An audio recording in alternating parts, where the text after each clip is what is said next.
आज उत्तर प्रदेश के तूफानी दौरे पर प्रधानमंत्री नरेंद्र मोदी रहने वाले हैं, जहां पर इटावा, धौरहरा, अयोध्या का वो चुनावी दौरा करेंगे और इटावा में विशाल जनसभा को संबोधित करेंगे प्रधानमंत्री। कन्नौज और मैनपुरी के प्रत्याशी भी उनके साथ मौजूद रहेंगे। तो वहीं सीतापुर के हरगांव भीम जाएंगे पीएम मोदी।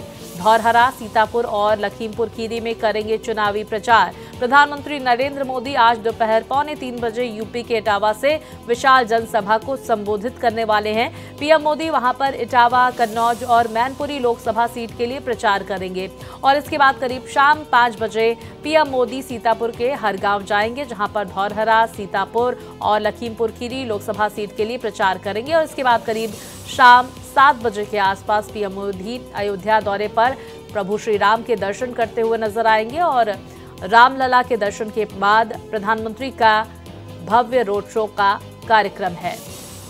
विस्तार से जानकारी के साथ मेरे सहयोगी पवन सेंगर हमारे साथ जुड़ गए हैं। पवन, प्रधानमंत्री के दौरे को लेकर क्या महत्वपूर्ण जानकारियां आपके पास, किस तरह से सुरक्षा के इंतजाम अयोध्या नगरी में किए जा रहे हैं, क्योंकि लगभग 7 बजे के आसपास प्रभु श्री राम के दर्शन करते हुए प्रधानमंत्री नजर आएंगे। हाँ, देखिए, निश्चित तौर पे प्रधानमंत्री नरेंद्र मोदी आज उत्तर प्रदेश में तकरीबन 10 लोकसभा सीटें हैं, जो खास तौर से जो प्रधानमंत्री की रैलियां हैं, दौरा है, रोड शो है, उस पे इम्पैक्ट डालने वाला है। चाहे इटावा से बात कर लीजिए, इटावा कन्नौज के क्षेत्र को लेकर के खास तौर से प्रधानमंत्री की तरफ लोग देख रहे हैं कि आज वहां से किस तरीके की उनकी स्पीच होती है, क्योंकि समाजवादी पार्टी का गढ़ एक तरीके से माना जाता रहा है। मैनपुरी से मुलायम सिंह यादव चुनाव लड़ते थे, उसके बाद वहां से अखिलेश यादव जो राष्ट्रीय अध्यक्ष हैं, उनकी पत्नी लोकसभा सदस्य हैं और फिर से चुनावी मैदान में। कन्नौज से खुद अखिलेश यादव जो राष्ट्रीय अध्यक्ष हैं वो चुनाव लड़ रहे हैं। उसके अलावा अयोध्या, जहां से भारतीय जनता पार्टी शून्य से शिखर तक पहुंचने का काम किया, यानी दो लोकसभा सीटों से आज भारतीय जनता पार्टी 10 साल से लगातार देश की सत्ता में है और तीसरी बार आने का प्रयास कर रही है। वहां पे रोड शो होने वाला है, क्योंकि 500 सालों बाद प्रधानमंत्री नरेंद्र मोदी ने जब अयोध्या पहली बार दौरा किया था तो उन्होंने उस समय इस बात का जिक्र किया था कि अब अयोध्या वो तभी आएंगे जब वो शिला पूजन का कार्यक्रम होगा, भव्य राम मंदिर, दिव्य राम मंदिर का निर्माण होगा। तो शिला पूजन भी प्रधानमंत्री नरेंद्र मोदी ने किया, उसके बाद भव्य राम मंदिर का उद्घाटन भी प्रधानमंत्री नरेंद्र मोदी ने किया। खास तौर से जो प्राण प्रतिष्ठा थी उस कार्यक्रम में उन्होंने भाग लिया। पवन, हम ये समझने की कोशिश करेंगे, देखिए आपने चाय पर चर्चा की, हमारा विशेष कार्यक्रम, अयोध्या की जनता में प्रधानमंत्री के आगमन को लेकर किस तरह का उत्साह है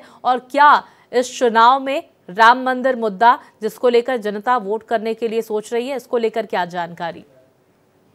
हाँ, बिल्कुल, लगातार इस विषय पे हमने अयोध्या के लोगों से बात किया, अयोध्या में आए हुए तमाम जो राज्य हैं वहां से जो लोग आए उनसे बातचीत की और इनका जो रामलला का इम्पैक्ट है, प्राण प्रतिष्ठा का, भव्य राम मंदिर, दिव्य राम मंदिर का, केवल अयोध्या ही नहीं बल्कि उत्तर प्रदेश और उत्तर प्रदेश से बाहर साउथ में सबसे ज्यादा देखने को मिल रहा है, क्योंकि साउथ से भी लोग अयोध्या में आ रहे हैं और जो श्यामल कोमल रामलला की मूर्ति है उनका इम्पैक्ट, यानी साउथ के लोग मान रहे हैं कि उनके भगवान राम हैं और दर्शन करने यहां पे आ रहे हैं। तो निश्चित तौर पे एक तरीके से ये मुद्दा आपको दिखाई नहीं देगा, लेकिन जब उनसे बात करेंगी तो आपको समझ में आएगा कि किस तरीके से अयोध्या को लेकर के, रामलला को लेकर के जो लोग हैं वो कितना प्रतीक्षारत थे और जब मंदिर बन करके तैयार हुआ तो उनको कितना सुखद अनुभूति हो रही है, उसका उनसे बात करने के बाद आपको पता चलेगा। तो उसका इम्पैक्ट तो निश्चित तौर पे होगा। हम देख भी सकते हैं पवन की किस तरह की तैयारियां अयोध्या नगरी में की गई है, जहां पर प्रधानमंत्री के कटआउट्स लगे हुए हैं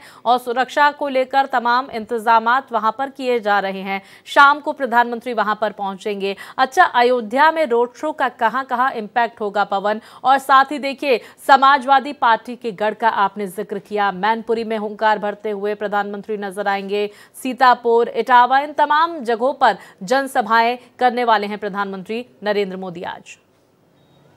देखिए, प्रधानमंत्री नरेंद्र मोदी जिस तरीके से उत्तर प्रदेश में लगातार हर रोज, कल कानपुर में वो थे, उसके बाद आज 3 जगह पे खासतौर से जिनमें 10 लोकसभा सीटें आती हैं वो इम्पैक्ट डालने वाले हैं। तो प्रधानमंत्री नरेंद्र मोदी का अयोध्या में होना पूरे देश के लिए मैसेज है, और खासतौर से विपक्ष के लिए मैसेज है, जो सनातन धर्म को लेकर के बात तो करता है लेकिन अयोध्या के दर्शन के लिए नहीं आता है, रामलला के दर्शन के लिए नहीं आता है। तो प्रधानमंत्री नरेंद्र मोदी का यहां पे आना, रोड शो करना, दर्शन पूजन करना एक अलग मैसेज देने का काम करता है। और योगी आदित्यनाथ उनके साथ होंगे। लगातार उत्तर प्रदेश में योगी आदित्यनाथ 80 सीटों की बातें कर रहे हैं, और जब प्रधानमंत्री का साथ होगा उत्तर प्रदेश में उनके साथ, तो उसका इंपैक्ट सहज समझा जा सकता है। और खासतौर से राहुल गांधी ने जो एक बड़ा मुद्दा दिया है उत्तर प्रदेश में, अमेठी से हटकर रायबरेली से चुनाव लड़ने का, वो भारतीय जनता पार्टी उत्तर प्रदेश में सभी लोगों को बताने का काम कर रही है कि जो राहुल गांधी वायनाड से चुनाव लड़ रहे थे, उत्तर प्रदेश को छोड़ दिया था, वायनाड से भी हारने के लिए उनको ऐसा प्रतीत होता है, इसलिए वो सोनिया गांधी जहां से सुरक्षित सीट मानी जाती रही है वहां से वो चुनाव लड़ रहे हैं, लेकिन वहां भी वो सुरक्षित नहीं है। तो इस तरीके के मैसेज के साथ जो भारतीय जनता पार्टी है पूरे उत्तर प्रदेश में उनके कार्यकर्ता घूम रहे हैं। प्रधानमंत्री नरेंद्र मोदी से लेकर योगी आदित्यनाथ, अभी जो प्रभारी मंत्री हैं सूर्य प्रताप शाही अयोध्या दौरे पे हैं, वो रोड शो को लेकर, तैयारियों को लेकर के दौरा कर रहे हैं। उनसे बात हुई तो उन्होंने भी इसका जिक्र किया कि इसका इंपैक्ट है, और खासतौर से रामलला का जो भव्य दिव्य राम मंदिर है उसका इंपैक्ट पूरे उत्तर प्रदेश ही नहीं बल्कि बिल्कुल पवन, देखिए अयोध्या के साथ ही साथ अवध और पूरे देश को साधने की कोशिश प्रधानमंत्री आज अपने इस दौरे के दौरान करेंगे। बहुत शुक्रिया आपका तमाम जानकारियों के लिए।